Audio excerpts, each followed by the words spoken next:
Hello and welcome to Supercharged episode 205. Probably. I'm Adam Dotchis. And I'm probably Tommy Hutton. I'm pretty sure we have our identities correct. Although That's who good. knows? Yeah, who knows? Things who have knows changed. anymore? We could be Skrulls preparing for an invasion, so... You may or may not have noticed, but it's been a few weeks since we've done this. Tommy had a music festival. I either forgot that you were going to be gone or I didn't know. One of us forgot something, and so we didn't prepare adequately. I was going to try to do the show while Tommy was gone, but I had so much work going on and wanted to keep on. And we also had to prepare Awkward in advance because Erica's also on vacation right now, and she doesn't get back till the end of the week. So it's been a little bit of a messy summer, but I think I haven't heard too many complaints, so hopefully no one's that upset. But anyway, we're back. We are going to have a technical related episode today, and also we have a question to answer, which I already answered on email, but I promised I would answer it in the next show, and while that was a longer way away than I expected it to be, when I responded to the email, it is something that we can handle accurately now, because this is indeed the next show. But I wanted to talk about something we've talked about a few times today in a broader sense, but also in a somewhat specific sense, and that is MoviePass. Oh, yeah. Tommy, I suppose you probably haven't been using a whole lot of MoviePass lately because you've been in the woods. Yes, I was not able to when I was gone preparing for the festival, but now that I'm back, I've seen a couple things, and it's nice to get and use it again. But I got a beef with some of the stuff that they've added, like surge pricing. I think is complete bullshit. And I even wrote to their customer support just expressing my distaste for that. And they wrote back the most generic email possible. Oh, yeah. They just have like, this has... I don't know why they don't use machine learning for this stuff, because it would be at least the same level of infuriating, and I think probably more accurate than the humans that are doing it, because they're just like funneling through these things and being like, this person has this problem category, so I'm going to send back this response. But the machine learning will actually read the text and try to say, like, does this text reflect what they chose? Yeah. And if it doesn't, and there's a more accurate answer that comes up based on the input and what it's meant, and these are things that you could very easily employ for a lot less money than people. It's a little shocking to me that this isn't happening, because it's not like I don't think we're still in a day and age in which customer service needs to be done by a human being in all senses. People don't know when it's over email. Well, especially if you have like a tiered system where if it keeps being pushed back, eventually can reach a human, but most complaints can be buzzed off pretty easily. Yeah, I think there should be like some sort of method, like press 0 to get an operator. Yeah. But, there are things like with Postmates. If they make a mistake, you select the closest thing to that mistake and then indicate what kind of refund you want. Usually that is executed. Yeah. And then obviously it's already flagged if you abuse the system or if they detect any anomaly. But yeah. I always feel like I'm going to get flagged because they make so many mistakes, but it hasn't happened. They do. The frustrating part with it is that they'll if sometimes you have to choose. They got a topping wrong when they missed something was not in the order, or I think they may have added options recently. I'm not sure. I had one last night basically where we ordered a pizza. It ended up being like 2 blocks away, but I didn't know it was that close because it said 50 minutes, and it was this weird pizza place that's new. I was like, okay, well. I've been trying to eat more rice and vegetables lately, but it was the 4th of July. We forgot to do dinner. I didn't think we had any food in the house that was worth cooking. I was wrong, because we ended up eating that instead, because the pizza never came. Oh, they just never delivered it. Yeah, and so it was. So I watched the phone. It got marked as picking up after 40 minutes, and then the guy was picking it up for like another 20 minutes, and then delivering, which was 2 blocks away. He just sat in his car. And then after 15, 20 minutes from that point... Did he just eat the pizza himself? I have no idea. That's surreal. But then it said delivered, and it very much was not delivered. Well, so he got him a nice pizza then. That was very kind of you. Well, the whole thing's really confusing, because it was like he sat in the car and then said it was delivered, I guess, to himself. I don't know. I don't know if this was like a system glitch or what happened, but the point is that these things are imperfect, and I did get a full refund for that, fortunately. I feel like you should get some sort of bonus credit. I think so. And that's the toughest thing with food delivery, and this is kind of where where all these things are going to end up going. The problem with food delivery is like, it's hard to make money off of it for one, but Sure. it's a lot harder when you screw up. Oh, because- repeatedly, especially. Yeah, and Postmates. I did the year thing like I did with MoviePass to save money. I'm not going to be renewing either of them. I didn't even want MoviePass in the first place, but Richard wanted it, and so I was like, well, if you're going to be using it, I'm going to want to go to the movies with you. I'd rather not pay for the ticket if I'm going to have to go through the MoviePass shenanigans anyway, because he has it. So I was like, okay, might as well save the money. But when there's a problem, they can't afford to deal with it in a way that will actually make people feel better. So they either lose customers or there's, I guess, I don't know, people are just unhappy more and more and more. You can't get new customers. Like, I would never recommend Postmates to anybody. And I wouldn't recommend. The thing is, food delivery in LA, I guess, is just really terrible. Yeah, LA is especially difficult for people for whatever reason. Yeah, and Postmates is better than, say, whatever it is that Grubhub is doing. Yeah. I honestly am not sure, because it seems like sometimes they're delivering the food for the restaurant, and other times the restaurant is delivery people. Yeah, delivering it through Grubhub. Yeah. Yeah, I don't know exactly what their system is. It used to be a lot better. E24 was always reliable, and then Grubhub bought them, and now they all suck. So I don't know. I mean, there's DoorDash and Uber and all these other things. So maybe I will investigate that when my year of Postmates is over. But, Yeah, I'm intrigued to see what happens. But it's one of those things where it's just we all get so busy, and I at least don't have time to go get food or cook all of the time, and I end up drinking Soylent, which is fine. But I mean, sometimes there are situations where it's just I'm just not going to end up eating. Yeah. I'm lucky if I eat, even if I get the delivery. Like during the day, I'm working and I don't think about it, so it's a necessity I don't want. But it is what it is. But with food delivery, it's like if the food doesn't show up and you have someone who is upset about that, they're also hungry. Yeah, that's an added exacerbator, I guess you could say. Yeah, and so it's like it's fine if the order gets canceled. Like if I put in an order, it gets canceled in 10 minutes. It's like, okay, that's fine. Like that you made it. There was an issue. It was caught and it was resolved.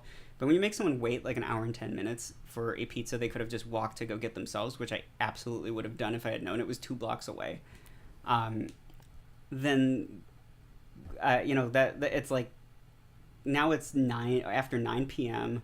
I'm really hungry, and I don't understand what just happened to the food, because the guy like lied and tried to make it seem like he delivered it, which I'm curious if you tried that. That's a mystery. I'm curious how long you get away with stealing from a company before they start flagging you.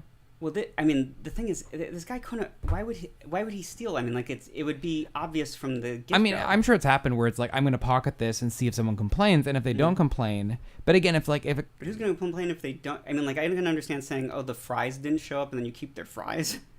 But yeah, even let's say the pizza. I mean, I'm just curious if you can slide under the radar for a while and get free meals, and then before, what are they going to do? They're just going to fire you. They're not going to take away money. You just get free meals. Yeah, because I mean, they have no way of proving whether or not exactly. you're stealing them. Yeah.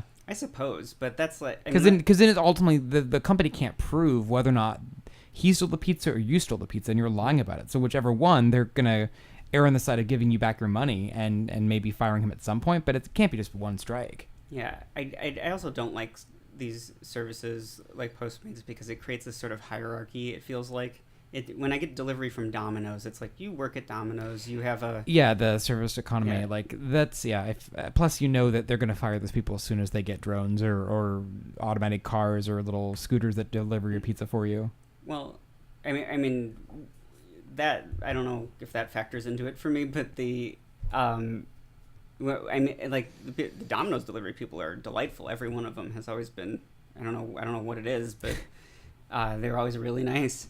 And it's not that people with Postmates aren't necessarily. I mean, you get a variety of people, so you're gonna get the whole spectrum there. But it feels like regular people are delivering my food versus someone who's a delivery professional because they have a uniform on, I guess, or they always work for that company. There's like an established thing. Well, Amazon delivery people, I think, are the same way, where they're useless.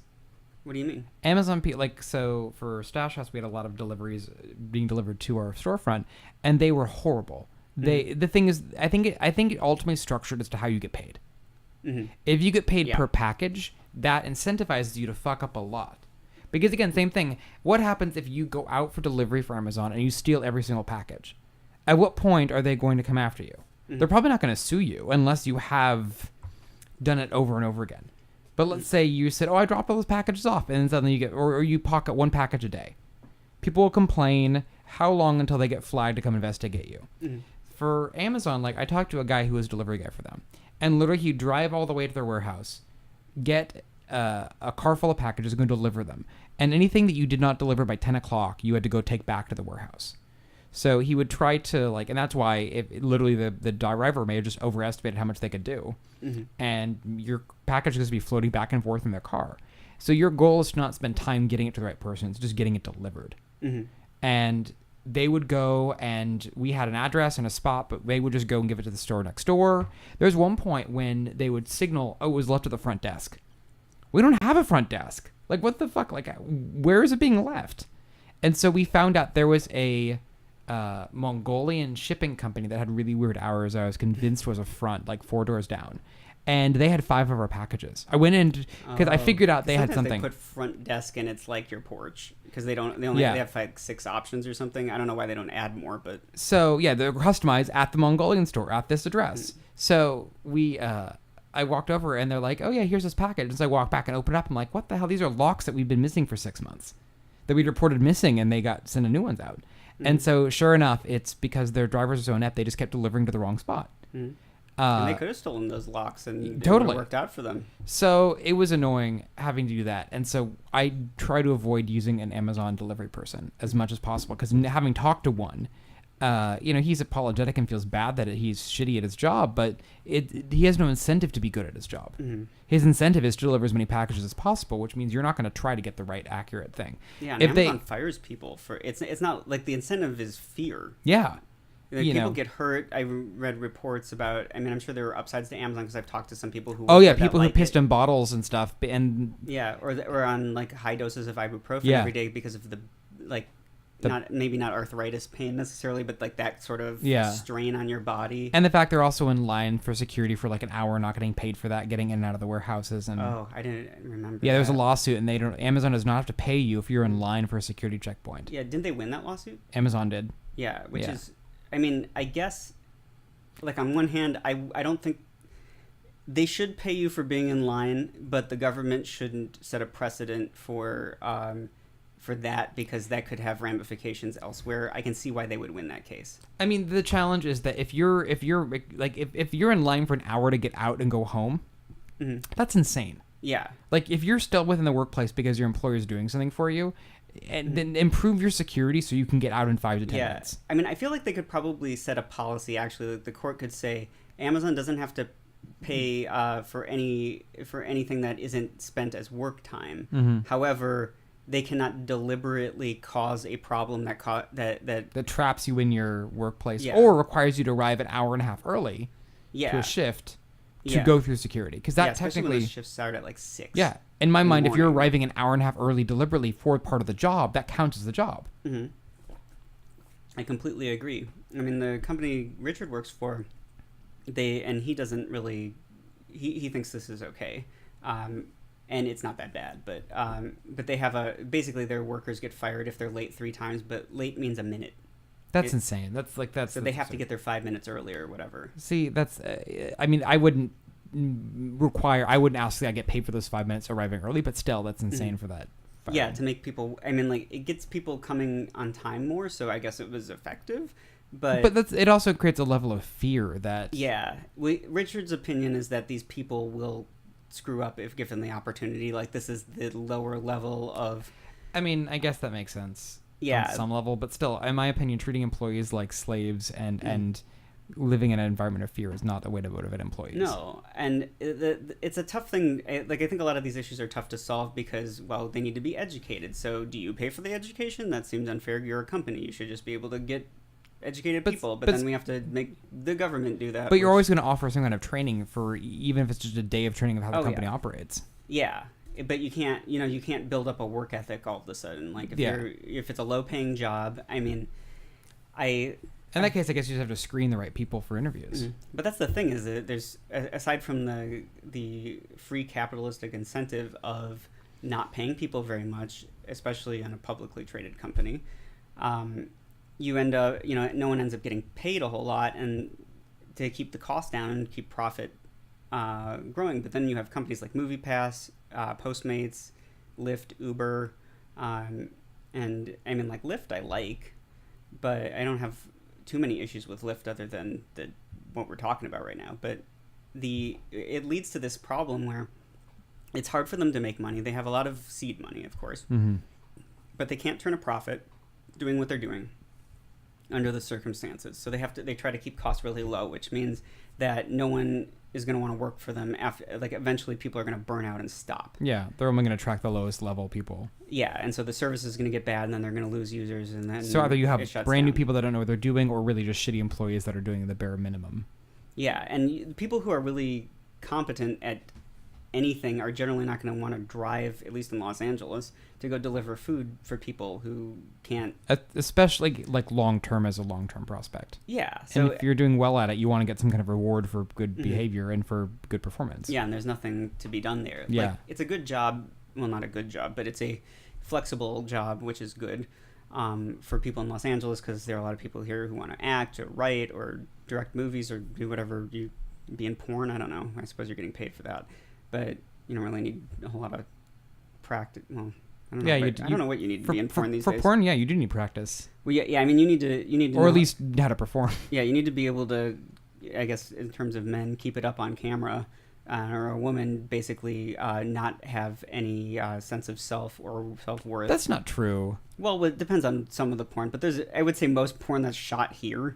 I mean, there are definitely people that are preyed upon and everything, but no, I think I've met. But this is where it happens. I'm just talking about LA. Florida is actually where it's getting bigger now. To be bad? No, just for luring people in, because California has the stupid condom law. Yeah. Which is stupid. Yeah, California. I don't like calling it a stupid condom law. It's a good law in theory, but it's one of those things. It's not even good in theory. It's stupid overall. It's a really dumb idea. Well, it's safer than not. I mean, but it's not, because the industry, I mean, has a much lower infection rate than the average. Oh yeah, no, but they still have infections that could be prevented by having safer sex. Of course, it's such a minimal thing. I mean, they do, but again, at such a low percentage that it's practically zero. Yeah, and I mean, which is unheard of in the general population. It's also kind of silly that we care that much about whether or not a performer is using a condom. That we care more about the aesthetic of what's on the penis than we do about their general safety. But again, it's their choice to perform with that, and I think the biggest thing is that it hurts sales, and so the problem is it's chased porn out of LA.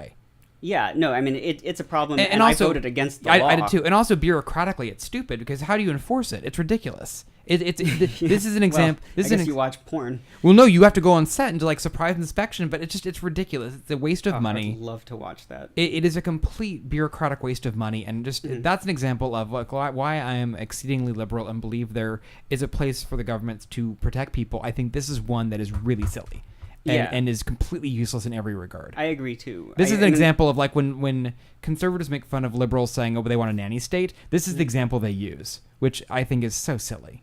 Yeah, I mean, it was like that soda ban in New York, which, again, I Bloomberg think, banning the giant soda cups, and while he's not wrong. No, while I agree with the general principle, I think the implementation of it is ridiculous. And it's the same sort of thing with we've talked about this, I think, a little bit in the past with the African American population and the police. And it's also the case with like pretty much any minority and their oppressor. It's not everybody. It's usually not most people. But something really bad is happening with enough of a certain group of people that it needs to change. But if you and that oppressed group has every right to be angry, every right to want to fight back and destroy the other side for what they've done, for how they've made them live. Like, those are reasonable emotions and expected emotions to have in that situation. But it is completely ineffective to do that. It makes the problem worse. And so the victims, unfortunately, are in a position where they have to be so much better than their oppressors. And not only like one victim in a group, but like the whole group, because one person can give the other side saying like, this is why you have to let us do what we do. we're working on the issue, which who knows if that's actually happening, but you have to let us do our jobs and stop getting in our way, because there are people like this, and sometimes we're gonna accidentally make a mistake, and hurt someone we shouldn't hurt. Mm-hmm. But like, look at how small that percentage is. But it's not a small enough percentage, at least in terms of police shootings, that it doesn't make African American people in fear for their lives on a regular basis. I'm afraid of the police because of it, and I'm not even black. So I have this idea of the police being these like awful people, even though every police officer I have ever met has been really nice to me. I met a few assholes. Oh, I'm sure they exist. But I mean, it is a very small number of people. It doesn't diminish the fact that the problem's really bad, but unfortunately, if you get really angry about it, it doesn't go anywhere. And it's the same thing with Me Too and all of that right now, or literally any issue. People are just getting angry about everything. But, anger makes it worse. It's always going to make it worse. Catharsis doesn't work. We have studies for that now, showing that you are not going to get anything out of exacting rage on other people. It's better you won't even feel better. It's better to yell into a pillow. Mm-hmm. Yeah. Or scream it out than take it out on someone. I think it's better, honestly, to like examine why I feel this way and what I think I could do that would be effective, and to put yourself in somebody else's shoes. But that would require introspection and fighting against primitive instinct, which people are really bad at doing. But that's to get back to where I don't know how I got onto this, but it is related. A good way to get rid of anger is to go see a movie. Yeah.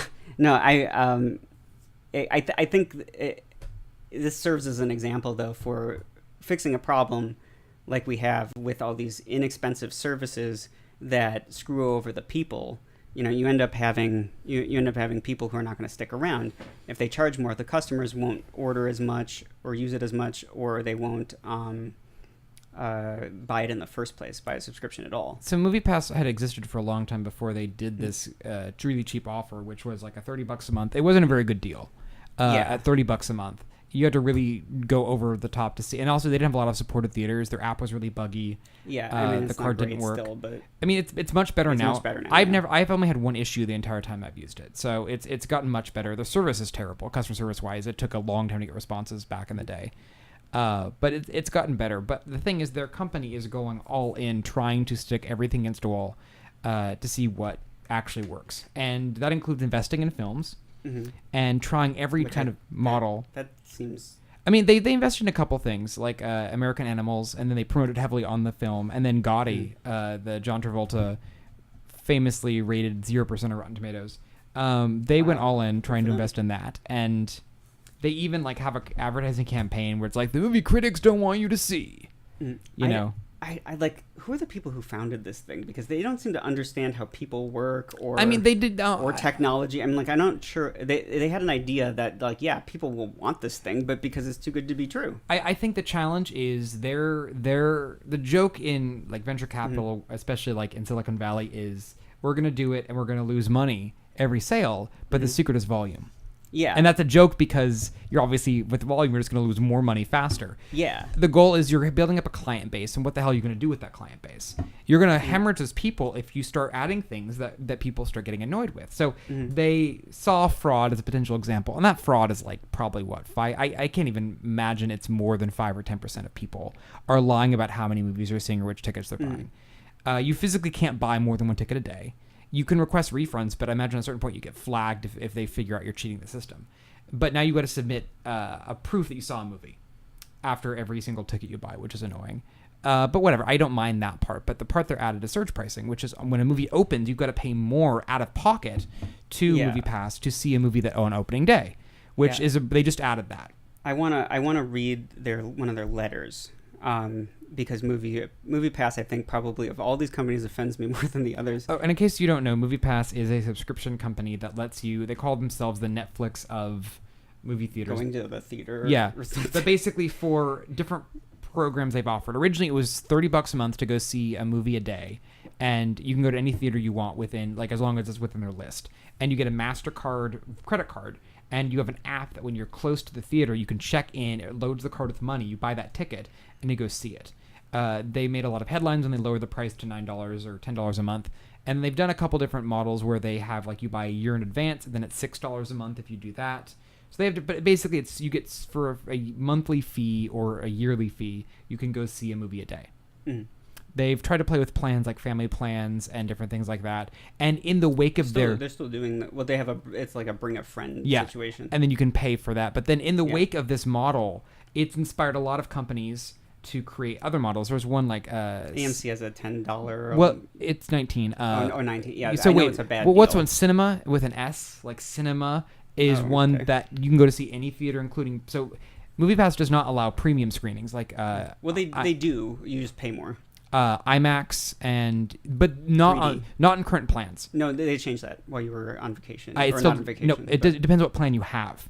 Certain plans it does I got an email saying that it's rolling out to everyone now. Not yet. It's not fully implemented yet. At some point, but because they do these weird trial balloons in different regions. That's what I want to talk about. Which is bullshit. But anyway, yeah. So the basic model was you can't go see premium screenings at first. So Cinema, or whatever the hell this thing is called, lets you go see premium screenings at like big theaters like ArcLight, which is a very fancy LA theater, Alamo Drafthouse. You pay more, and it limits you how many you can see a month, but it's more premium. Alamo Drafthouse would open here finally. Yeah. I've been saying for 3 years it's going to open. So that allows for you to go see movies in any, and they also limit, you can do like one a month or two a month. It's more expensive. Other ones like Landmark, the theater chain owned by Mark Cuban, that one has offered their own model, where you can subscribe to their company and see movies there. They're also partners with MoviePass, yes. though, it seems. They've also implemented, I think they're just, again, reserve seating here. Same thing, like stick against the wall and see what happens. And last one is AMC Theaters just debuted a big thing, and they're famously in conflict with MoviePass, saying they want to stop them, but they kind of can't, because you have to stop. I wish they would. You can stop taking MasterCard, like you can't do that. So you can tell your employees don't accept MoviePass. That's actually that's not fully legal with like the way that works, but you can still just use automated kiosks. So then you're just pissing off customers as opposed to like fighting MoviePass directly. So the challenge is AMC has decided to launch their own program for basically $20 a month. You can go see 3 movies a week, and AMC is actually better doing this than MoviePass because AMC is not losing money doing this. Yeah, but you're also paying like twice as much for less. No, I mean you get 3 movies a week, which is in a month you can go up to see 12 movies a month. Yeah, the average MoviePass mover, you can see 30. Not that I mean the average. I'm not going to do that, but I don't want to pay twice as much for less. I don't. I mean that's a specious argument because the average user goes to see 1.7 movies a month for MoviePass. So the idea of with AMC, they don't surge price. It's good for premium stuff as well. I wouldn't mind that because to me I find that rate comparable because I can still see just as many movies as I see on average now. And $10 more is not a big deal so long as I make use of it. The big thing is also they've guaranteed they're not going to be adding in these weird bullshit tactics like you're going to talk about because they don't have to. MoviePass is hemorrhaging money because they're basically spending every time you go see a movie, they lose money. And it's clear that they're losing money for every dollar you spend, probably at a multiple level, because you're paying, $10 a month. Anything you go see over one movie, they're losing money, especially if you're going in the evening for ticket prices being $15 in LA. With AMC, they're not losing money. All they're doing is selling unused seats. Yeah, and the thing, what I don't understand though, is that why don't they just do it every day? It's not that many people are going to go. What do you mean every day? Why don't they just do 1 movie a day instead of 3 a week? Like, what are they worried is going to happen there? I think they're probably trying to cap it and set a precedent for what the price. I mean, you're setting also a value of what the ticket is, and for them, they probably see that. I'm sure they have a lot of figures about the price they could make and the value, the perceived value of how much a ticket is. Because if you make it seem like MoviePass is a fair price, it feels very uncompetitive. I think it's competitive. I mean, I think $20 a month. But are most people going to think that? I think so. No, it's a $20 price rate, which still, if you go see 2 movies, you're basically breaking even, which MoviePass, you see 1 movie, you're breaking even. So 2 movies, it's for a month long. It's not really, and they're and the fact they're limiting it instead of 3 a month, it's 3 a week. I think is fair. Yeah, I mean, I think I wouldn't see 3 a week, so that's fine with me. I mean, my main problem is going to an AMC. I don't like AMC. I don't like going to most theaters because people get on their phones and shine them in your face. It drives me fucking nuts. I saw a movie the other day, and there was some guy recording the movie. And I went to go tell security, not because I'd give a shit about piracy, but because I was annoyed by the screen. And I tell security, and I come back, and so I had to miss 3 minutes of the movie. And then I come back in, and security goes in the wrong area, and I'm just like, fuck it, I'm not even going to bother trying to flag it down. Yeah. Because they didn't even listen to my instructions about where the guy was. Yeah, and it seems and they didn't even walk the theater. Like, I complained and said, when I was at a movie theater when I worked there, I worked at a theater in Kansas for like 10 years when I was in high school and college, and a little bit afterwards. And it was a great first job, like first serious job. And it was, we had to walk a theater twice per showing, and we got written up if we didn't. Just to make sure people weren't fucking around. And making your presence known, at least people are respectful. And you can tell people, put your feet down, don't use a phone, don't record the movie or be disruptive. Mm-hmm. Making your presence known is helpful, and no one once walked the theater except that one time I complained. Yeah, they need to have some way of reporting when people do that. Yes. But the thing is, the easiest way to do that would be through an app, and then you would have to do the thing that you're complaining about. But even then, the worst part is that there's an AMC that's underground that has no reception. So even then, you still have to walk outside. Yeah. Anyway, so... Yeah, it's tough. I mean, like, at ArcLight, which is a premium theater here in Los Angeles, for those who are not familiar, which I assume is most of you, it's... like, you complain about somebody doing something far less than that. Mm-hmm. There's one guy who talked in a movie and it didn't even bother me that much, but I just asked them, like, we weren't sure what to do because we're in the middle, we didn't want to get up in front of a bunch of people. That's the worst part, is getting up, and if you complain, it's really obvious. You walk out and you walk by with security, like, it's clear that so it's finding that balance of how do you complain about a theater issue. And again, it's easier if it's that's what I was asking him. I just wanted to know, like, what should I do next time so I can deal with this, because I didn't want to be disruptive like that guy was, and they just gave me free tickets. It's easier to be more proactive when you have people coming into the theater on a regular basis. I would rather have an employee walk the aisle every half hour and at least make the presence known. And that's what they should be doing. That's what some... Like, Alamo Drafthouse has a no phone rule. Yeah, Alamo, like, it's the premium theaters like ArcLight and Alamo Drafthouse have a zero tolerance policy, and in those theaters, people are it's one, you're going to get a selective audience because the tickets are more expensive. So you're going to have people that are deliberately going to be more behaved. Mm-hmm. People still will be assholes, but on a lesser level because it's going to have a smaller audience. Yes. On top of that, you're also having an expectation of more civility, I suppose. Alamo Drafthouse is even better because they do patrol their theaters. Yeah, and they'll ban you if you do something they don't like, and then they shame you publicly for it, which may or may not. I mean, the way that they do it, it doesn't have people going after you. It's like an embarrassing thing you probably won't even know about. Well, Alamo Drafthouse had a very famous opening turn off your phone. They usually do very hilarious turn your phone off messages. Either it's like they got Homestar Runner guys to do it, the brothers who did that. They got some really funny movies and actors to do it. Mm-hmm. But my favorite one is a woman left a voicemail complaining that she got kicked out of the theater. And they actually played the voicemail as the opening. And it was a perfect send-up of this woman's, like, tone-deaf complaint. Yeah. Yeah, I remember, I don't know if that was the specific one, because I think they've had quite a few of these. Yeah, they've become fairly famous for making fun of their, like, entitled or abusive customers. And it's nice, who they're happy to ban. I don't have a problem with there being an outlet for the majority of people who want to be disrespectful in a movie, and that's what I see AMC as. Like, that's just... It really is. I go in there assuming I'm not going to have a good time. I complained specifically. Now, there are some of their smaller theaters in Burbank that are like recliners, and they're really nice, and theirs tends to be better. And they do a good job at the business part of it. Some of the theaters are just better, but the big one, the bulk one that has like the 16 screens, always has awful people there. Yeah. I think I saw a movie in one of the recliner ones you were talking about, and I was like, I did not know this was a thing. Yeah, no, it's nice. We were going to go to the main one, and then... the showing was sold out or something. I don't remember. Yeah, the smaller ones are much more preferable. Some big deal movie. I keep wanting to say it was Batman, but I saw Infinity War in one of the nicer reclining ones. Maybe it was the third Batman, because I was like, I saw the second one in New York, and that was a long time ago. I had just gotten into New York, went straight to the movie theater. I didn't even know it was out really, but my friend wanted to go, and she was like, let's go. I'm like, okay, whatever. And that was a blast because everyone was super excited. I had no idea they were even making it. That's how up on this stuff I was. And it's quite a famous film at this point. Yeah. So you complained about MoviePass, you're going to read a letter. Yeah, I wanted to read an email from them because this is the sort of thing. This is one sent to customers? Yeah, like myself, unfortunately. And I want to preface the point beforehand. I think maybe it's time to get to it just really quickly. Yes. When I was talking about the, I guess this feels not like the right thing to do now that I'm connecting the dots. But when I was talking about minority issues, this is obviously a first world problem version of it.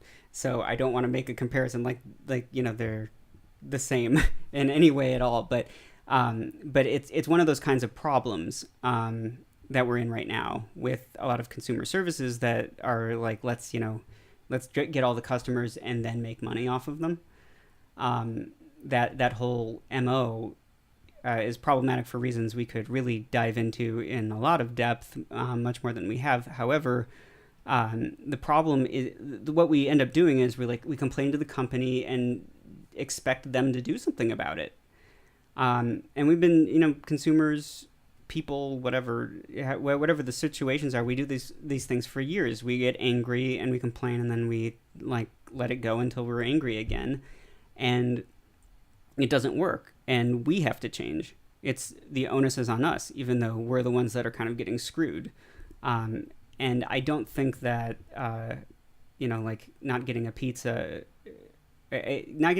or MoviePass introducing the myriad of BS that they have recently, that's like your life's fine if that's what you're dealing with. If that's like the worst thing that's going on, then you have some perspective.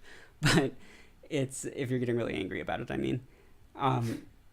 But there's but nevertheless, it's like if we want something to be better, that doesn't happen by complaining to the company. Like sometimes certain things will get fixed or resolved a little bit that way, but MoviePass is going to keep doing what it's doing, and all these companies are realizing that they don't have to care. I mean, Postmates is a great example of not having to care. They do kind of the bare minimum that they need to do to keep customers, but if you want actual customer service from Postmates, good luck. If you figure out how to get it, let me know. That is not a system I've been able to crack yet. Well, the thing is that boils down to how you treat employees. And if you incentivize your employees to give good service and make that part of the company ethos... Yeah, but then you got to pay them. Exactly. It requires... You got to charge us more, and then we won't do the service, and then you have no business. That's exactly it. So the idea is if they can remove as many employees as possible and make the system either as automated as possible...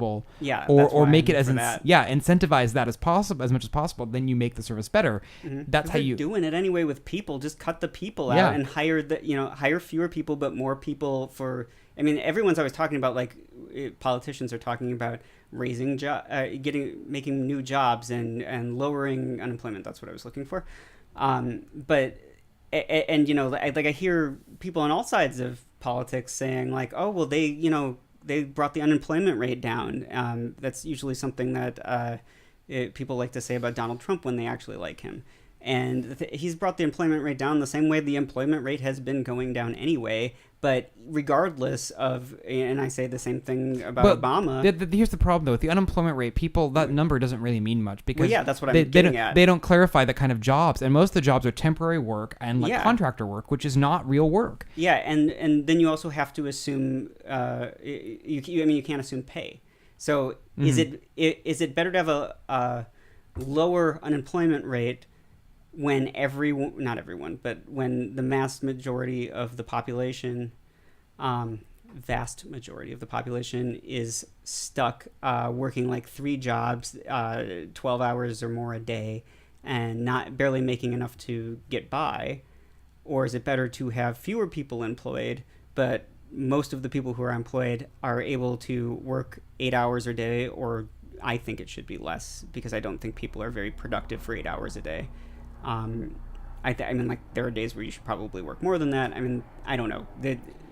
I don't think time's a good estimator of productivity. Yeah. Yeah. No, agreed. I've tried and I have not been able to figure this out. And maybe it depends on the kind of talent or types of jobs or who you're working with, etc. But what I would like to do is have it be where this is the work that you need to get done, and this is what we need to get this week. Estimate what you think you can accomplish, then take 75% of that, and that's what you have to finish this week. Take as long as you need, and then that gets reassessed each week based on okay, we're learning that you actually can get through this stuff faster than the current algorithm, so to speak, is predicting. So then we'll just adjust that. You can fit in a little bit more because you're basically not here ever. But then to a degree, not to squeeze out. See, but yeah, that kind of, I think what's the sweet spot? You have to find that balance. There's an awful scene from Schindler's List I'm reminded of where, you know what I'm talking about with the bullet? No, but it's there's an awful scene where basically there are guards coming by to check a guy who's making bullets. And he's of course, very obsequious to the soldiers, and he makes a bullet very quickly. and then they look at his like quota for the day, how much he's been doing, and he doesn't have a lot, and they shoot him, if I recall. But they did something horrible to him because they say, well, you should have been working that rate the whole time, so you were slacking. Well, maybe try to get him to do that first, and then not go straight to the shooting, because if he's really good at it.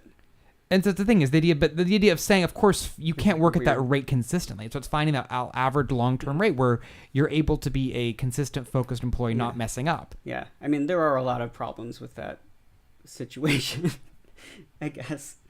But, because that's pretty horrible, no matter how you look at it. But yeah, I mean, these are a lot of complicated things to solve, but ultimately the solution's got to start somewhere, and it doesn't start with people saying yes to everything. Yeah. And then just bitching about it. So we can't really quit all of our jobs and say, I won't work until I have, an actual job with real benefits or whatever. That's just as absurd as it sounds.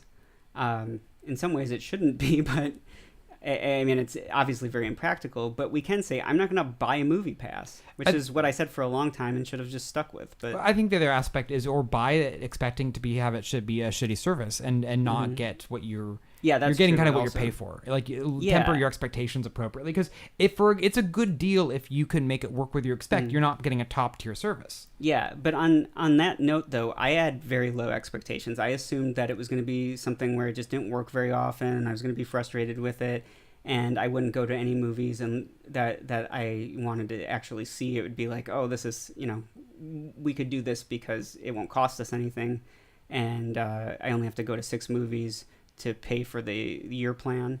So once I do that, then if I decide I don't want to use it ever again, then I can do that. Not have to worry about wasting my money. But what I didn't expect, and like, you can set your expectations as much as you want. And honestly, the first week, it was the only time we ever saw 3 movies because we were on vacation for part of that week.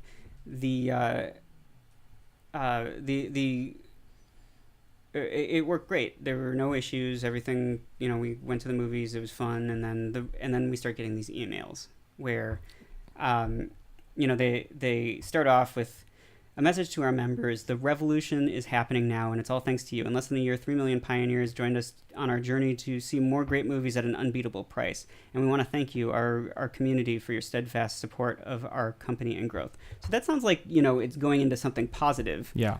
But the next thing that comes out is, in the spirit of innovation and growth, we are now announcing the next phase in the evolution of our product: demand pricing.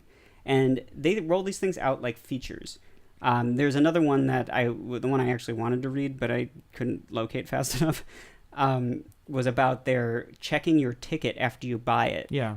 To make sure that you're not seeing a showing twice. I'm like, I don't want to go twice. I don't know why people do that. I mean, they do because they love the movie, but it's like, then I'm gonna get out of the house again, and I've got stuff to do, or like, I don't know. I just don't want to spend that much time. If I'm gonna go to a movie, I'm gonna go to another movie. Yeah. So there's I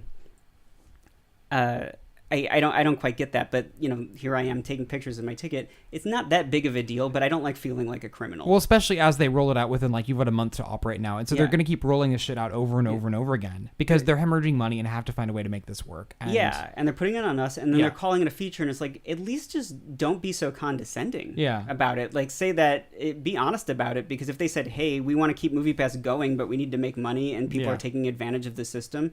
But what it is it's like, you have to take this picture. You may not be doing anything wrong. You may not even be doing anything that warrants taking a photo. I mean, bear in mind, this is the same company that also blocked out movies for you to see opening weekend because they wanted to test out if companies would pay for you to block out competitors' movies. Yeah, I mean, I have forever. I should have known better than to buy it. It just seemed like, it made sense at the time. Fortunately, Richard hates it now too. But it's people are saying it's on its death now. Like, I would probably it needs to raise $2 billion, and it's doing a lot of debt sales and like. I am definitely not. I wasn't going to renew anyway. But the CEO of the company did a Reddit AMA, which is really interesting, and asked him anything, and it's worth reading because the guy has really rose-colored glasses on, and it's clear that they're hemorrhaging money, and I would be shocked if they're still around in 6 months in their current form. Yeah, and if they keep doing the surge pricing and everything, then I will be out, and I will likely do a different model because I like the subscription service. I just don't know which one I go with. But Yeah, I would probably be out. God, if ArcLight did it, I mean, even if theirs was like 30, well, maybe it's not. Well, $30 a month would be more. You'd still save if you only went twice. Yeah. So that wouldn't be great. I mean, they could do like one movie a week though. Yeah. For $20 a month, and I would do that because then I would just have to go twice, and it would get me to more. I would actually go to more movies more actively. And I like ArcLight, and I mean they have a. See, I like having options because I don't live near an ArcLight, so I would want one that gives me flexibility of being able to go to different cities or whatever. So yeah, but I think we need to start making better consumer choices. No, That's the whole I point don't of this disagree. thing, and I wanted to talk about this today for that reason, to encourage people don't do apparently what I did, and just sign up for bad crap that you know is going to frustrate you. And then the burden's on you then for knowing and going. Yeah, so I have to live in it. Because I Look took what you that did chance. to yourself, Adam. Look what you did. Yeah, I hope that the rest of you make better decisions than I did in this department, and I'm going to make better decisions going forward. So with that said, that's what we got for today. We'll presumably be back at you next week with another episode. So thank you for watching. If you're watching on youtube.com/awkwardhuman or listening at 5x5.tv/supercharged/195 presumably. Or 6 or something. I don't know what episode we're on today. But whatever episode we're on, you can find the show notes at 5x5.tv/supercharged/ whatever number episode this actually is. It will say in your podcast downloader. Oh no, I forgot to answer the question. We didn't get to the question. Well, we can do next week. Yeah, well, at least I sent him an answer already. Okay, yeah. Right, we'll try to remember that for everyone else's sake. Something to look forward to, hopefully. All right. Talk to you next time. Bye. Thanks for listening to this episode of Supercharged. If you'd like to send in a comment or a question, you can do so on awkward.email. You just go on your web browser to awkward.email. It's actually a website. And you can call or text 509-AWKWARD instead if you'd like to just skip all of that and do it from your phone. Also, if you'd like to check out some of our other shows, we've got a lot of great shows now, and we're having more every day, or, eventually. You can do that on awkwardhuman.com/podcast. Go check it out. We've got a lot of good stuff, and we hope that you'll be listening every week. Thanks.